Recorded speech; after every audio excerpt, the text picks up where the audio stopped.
Bonjour à tous et bienvenue dans cette nouvelle vidéo consacrée au Paris Saint-Germain. En effet, nos Parisiens reçoivent au Parc des Princes le Bayern Munich, le premier de la phase de Ligue des Champions, reçoit le deuxième. Gros choc entre deux des meilleures équipes du monde actuellement. Et donc dans cette vidéo, on va essayer d'analyser, on va essayer de trouver des clés de ce match pour savoir si le PSG peut faire se tomber ce Bayern Munich qui est invaincu depuis le début de la saison. 17 matchs, 17 victoires pour un Bayern Munich qui voudra sûrement montrer sa force au Parc des Princes. Donc c'est le programme de cette vidéo, n'hésite pas à liker et t'abonner si le contenu te plaît. Et sur ce, je vous dis à tous, bonne vidéo. Donc on se retrouve directement pour l'analyse de ce match. En effet, on a deux équipes qui se connaissent par cœur avec de nombreux affrontements dans toutes les parties de la Ligue des Champions, en phase de poule, en huitième, en quart de finale ou encore en finale comme on s'en souvient en 2020, mais également dans d'autres compétitions. On a eu le quart de finale de Coupe du Monde des clubs remporté par le PSG l'été dernier face au Bayern à 9 contre 11. Une rencontre, l'une sûrement des plus belles rencontres de cette compétition avec peut-être la finale, même si elle n'a pas tourné à l'avantage du Paris Saint-Germain. Donc on a clairement deux équipes qui se connaissent, c'est un match-up qui est connu dans le monde de la Ligue des Champions. C'est ça qui est très intéressant et de nombreux joueurs qui font partie des deux équipes ont déjà affronté l'autre équipe. C'est ça qui va être très intéressant dans ce match. Donc on a dans l'histoire de la Ligue des Champions 8 victoires pour le Bayern de Munich, 6 victoires pour le Paris Saint-Germain. Parmi les plus notables, on a forcément cette finale de Ligue des Champions remportée par le Bayern de Munich sur le score d'1-0 avec ce but d'un ancien, d'un Titi parisien, Kingsley Coman, qui avait ouvert le score, le seul but du match, d'une magnifique tête qui avait trompé Keylor Navas à l'époque. On avait cette double confrontation mythique du Paris Saint-Germain avec le match aller à l'extérieur sous la neige avec ce magnifique but de Kylian Mbappé, et au retour on avait eu cette défaite du Paris Saint-Germain 1-0 au Parc des Princes, mais qui leur avait permis de se qualifier et qui avait donné lieu à cette magnifique photo entre Neymar et Paredes devant Kimmich. Il y avait eu beaucoup de tensions, on connaît beaucoup de rivalité entre ces deux équipes, ça s'est certes atténué ces dernières années, mais à ce moment-là, c'était vraiment le choc que tout le monde attendait, le PSG Bayern. Et donc on a forcément cette victoire du Paris Saint-Germain en Coupe du Monde des clubs l'été dernier, avec ce magnifique but de Doué et ce but de Dembélé à la fin pour conclure le match. On a également une confrontation lors de la dernière année de Lionel Messi, juste après la Coupe du Monde, où le Bayern avait écrasé le Paris Saint-Germain, puisque victoire au match aller, victoire au match retour. Donc clairement, le Paris Saint-Germain connaît cette équipe du Bayern, le Bayern connaît cette équipe du Paris Saint-Germain, et c'est ça qui fait que ce match va être très très intéressant à suivre. Au niveau de la forme, on a un Bayern qui est dans une forme olympienne. En effet, 17 victoires sur les 17 derniers matchs, comme on peut voir ici, avec des victoires quand même assez notables. On a un 6-0 face à Leipzig lors de la première journée de Bundesliga. Leipzig qui n'a pas perdu derrière depuis cette défaite du coup d'entrée. On a également une victoire face à Chelsea 3-1 à l'Allianz Arena.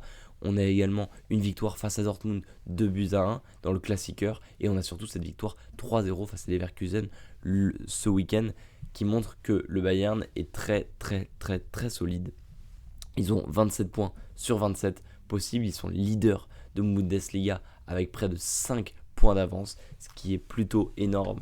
On a un Bayern Munich qui va gagner cette Bundesliga, mais on sait très bien que pour le Bayern Munich, l'objectif n'est pas la Bundesliga. L'objectif, c'est bel et bien la Ligue des Champions. Et même en Ligue des Champions, ils sont sur un 9 points pris sur 9 possibles. Ils sont juste derrière le Paris Saint-Germain avec un seul but de différence. Le PSG qui a marqué un but de plus que le Bayern. Après, le Bayern a affronté des équipes un peu plus faibles que celles qu'a affronté le Paris Saint-Germain. Donc c'est clairement le choc que tout le monde attend. C'est clairement le premier choc pour le Bayern.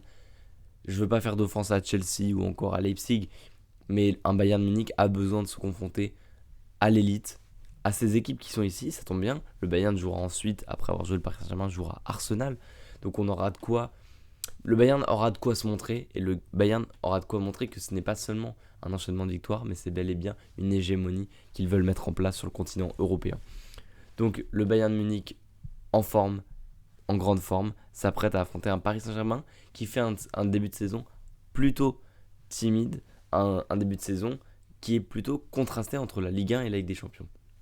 Quand je dis contrasté, je ne dis pas que le début de saison en Ligue 1 est mauvais, puisque le PSG est quand même à 24 points, leader avec 2 points d'avance sur Marseille et Lens, Mais il y a quand même eu cette défaite lors du Classico, victoire 1-0 à Marseille, même s'il y avait un contexte particulier du Ballon d'Or, des absents, etc. Ça reste quand même une défaite en Ligue 1. Et il y a pas mal de matchs nuls, pas mal de buts encaissés aussi. On en a 3 encaissés à Toulouse. On a un match nul face à Lille. On a un match nul face à Strasbourg après avoir été mené 3-1. Et on a ce match nul face à Lorient qui était plutôt inquiétant. On a cette victoire dans les dernières secondes face à Nice qui aurait pu encore donner un match nul. Donc on a un PSG qui en Ligue 1 bute sur des blocs bas la plupart du temps, mais qui n'arrive pas non plus toujours à trouver la solution, ce qui explique qu'en Ligue 1, le PSG a plus de mal qu'en Ligue des Champions, puisqu'en Ligue des Champions, 9 points pris sur 9, cette claque 4-0 face à l'Atalanta, cette courte victoire face au Barça, mais plus que méritée, 2-1 pour le Paris Saint-Germain, et on a cette victoire éclatante, 7-2 à Leverkusen, dans un match qui s'est joué à 10 contre 10, puisqu'il y a eu 2 cartons rouges. Un de Zabarni qui sera donc forfait, enfin pas forfait, mais qui ne pourra pas être aligné par Luis Enrique lors de ce match. On a donc un PSG qui a un visage Ligue des Champions, un visage appliqué, un visage concentré et un visage en Ligue 1 un peu plus timide. Il faut aussi noter que le PSG a fait avec beaucoup d'absence, ce qui peut expliquer les résultats en Ligue 1. Mais on a vu qu'en Ligue des Champions, ça ne les embêtait pas puisqu'ils vont gagner 2-1 face au Barça qui avait également des blessés. Mais donc le Paris Saint-Germain ne se cache pas derrière les blessés et ne se cachera pas derrière les blessés. On a un Luis Enrique qui implique tout le groupe et les joueurs le savent. Donc on a un PSG qui est sûr de ses forces avant d'affronter le Bayern, je le rappelle, à domicile. Qu'est-ce que ça donne au niveau des compositions ? Vincent Kompany va sûrement aligner cette composition. Alors il y a peut-être un petit doute puisque Jackson n'est pas forcément sûr de démarrer. Pourrait potentiellement mettre Gnabry. Je pense que Jackson va démarrer ce match puisque la position d'Harry Kane en numéro 10 est vraiment très très très intéressant. Alors que si il met Gnabry, c'est Gnabry qui sera un poil en dessous d'Harry Kane. Sur les côtés, les deux fusées, Olise et Luis Diaz, Goretzka et Kimmich au milieu de terrain et une défense assez classique. Jonathan Tah préféré à Kim et Upamecano, le français, qui sera sûrement titularisé. Leimer et Sacha Boey et également le gardien Urbig puisqu'il n'y aura pas de Manuel Neuer. Du côté du Paris Saint-Germain, on a une compo assez classique, mais on devra faire sans Désiré Doué qui s'est blessé face à Lorient et qui sera sûrement absent de longues semaines, entre 6 et 8 semaines. Pourtant, c'était lui qui avait ouvert le score, ouvert la brèche face au Bayern Munich. Dommage, mais le PSG a de quoi faire. Chevalier sera aligné au cage et Chevalier va faire, je pense, un grand match, histoire de montrer un peu que toutes ces petites erreurs qui sont amplifiées par les détracteurs de Lucas, il va essayer, je pense, de faire un très très grand match, histoire de taper un bon coup sur la table, histoire de montrer que c'est un gardien qui mérite largement sa place au Paris Saint-Germain. Une défense classique, Nuno Mendes, Pacho, Marquinhos, Hakimi. À noter donc le retour de Marquinhos. Pas vraiment le choix pour Luis Enrique puisque Zabarni a été exclu face à Leverkusen et donc est forfait pour ce match. Et je le vois mal faire débuter Beraldo face à une équipe du Bayern et une ligne haute du Bayern qui presse énormément ses adversaires. Donc je vois Marquinhos débuter. Est-ce qu'on aura le retour du milieu à 3 parce qu'on a vu que Fabien Ruiz avait fait une entrée face à Nice, Neves et Vitinha avaient débuté. Je pense que Luis Enrique, et il l'a dit, ne prendra pas de risque. Luis Enrique sait que ce match est important d'un point de vue du statut des puissances entre les deux clubs, mais c'est pas un match qui va déterminer si le PSG passera la Ligue en phase d'élimination directe de Ligue des Champions. Le PSG y arrivera.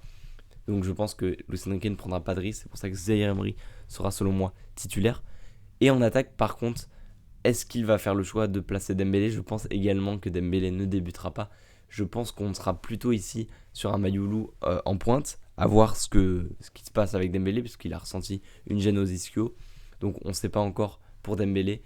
Mais en tout cas, s'il est titulaire, ça fera vraiment du bien. Et il faudra qu'il soit vraiment à 100%, puisque on le verra, si le PSG a une chance face au Bayern, il faudra bien ressortir les ballons. Et un Dembélé sera très très utile dans ce domaine, avec ses capacités de décrochage, même si Mayoulou le fait également très bien. Sur les côtés Kvara et Barcola, je pense que les deux seront intervertis. Kvara à gauche, ils se sentent plus à l'aise. Et Barcola avait fait un très bon match face au Bayern à droite. Donc Barcola, je pense, sera reconduit à droite, donc en l'absence de Désiré Doué. Les clés du match, pour moi, il y en a 3. Déjà, Ousmane Ballon d'Or, comme je l'ai dit. On sent que Ousmane manque à cette équipe, il manque ce faux numéro 9, aussi performant que l'a été Ousmane. Est-ce que Ousmane peut reproduire la même saison que l'année dernière? J'ai beaucoup de doutes, mais est-ce que Ousmane, même avec un niveau un peu en dessous, ferait du bien au Paris Saint-Germain?